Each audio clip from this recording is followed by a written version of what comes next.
Whether you're a fan of Halo, a real-time strategy aficionado, or both, Halo Wars 2 is shaping up to be something pretty unique that you're going to want to keep your eye on.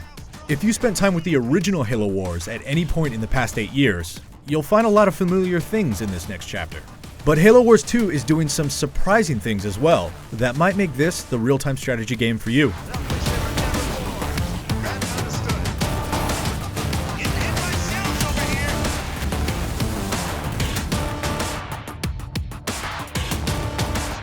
If you've been following the Halo saga closely, then you already know Halo Wars 2 will expand the universe by exploring familiar characters and locations while introducing brand new ones.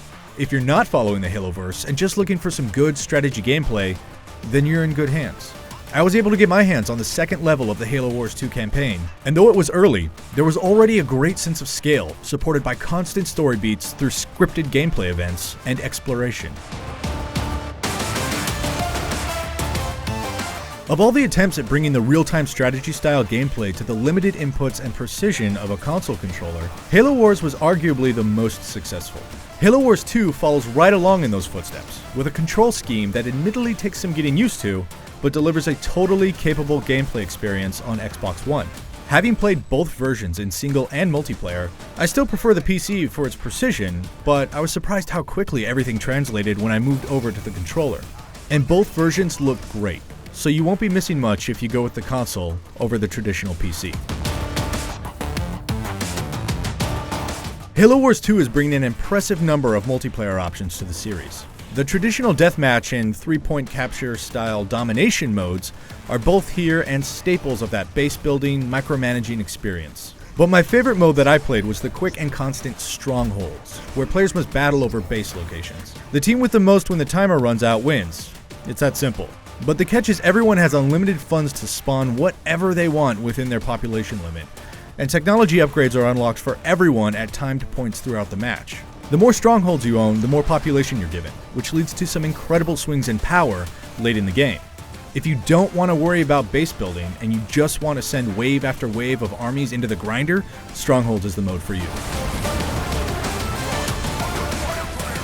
The other all-new mode in Halo Wars 2 is Blitz. It's a hybrid mode that takes that established RTS gameplay and ties it to collectible cards. You'll open card packs that you earn. Each one contains cards of differing rarity and resource costs. For example, grunts are relatively cheap, while super rare powerhouses like Spartans cost a relative fortune. Once you have your cards, you build your deck around a specific leader and their special leader powers that complement your playstyle. When you get into a match of Blitz, you'll spend energy you accumulate, earn, or find on the map to play these cards and summon your troops. There are a few more layers of depth to it, especially when you're playing on a team with another player and working together to own the King of the Hill style capture points, but it's that simple. From the many matches I played, it's shaping up to be a totally approachable way to get that same gameplay experience without the aspects of base building and constantly needing to be efficient that can at times be intimidating.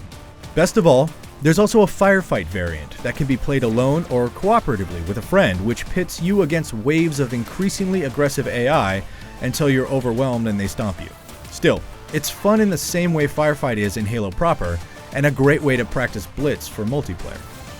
If you're interested in getting your hands on Halo Wars 2 early, you can try out the Blitz mode in an upcoming beta on Xbox One and Windows 10 starting January 20th. But we'll have much more on Halo Wars 2 as it rolls toward its February 21st release date. So keep it right here on IGN.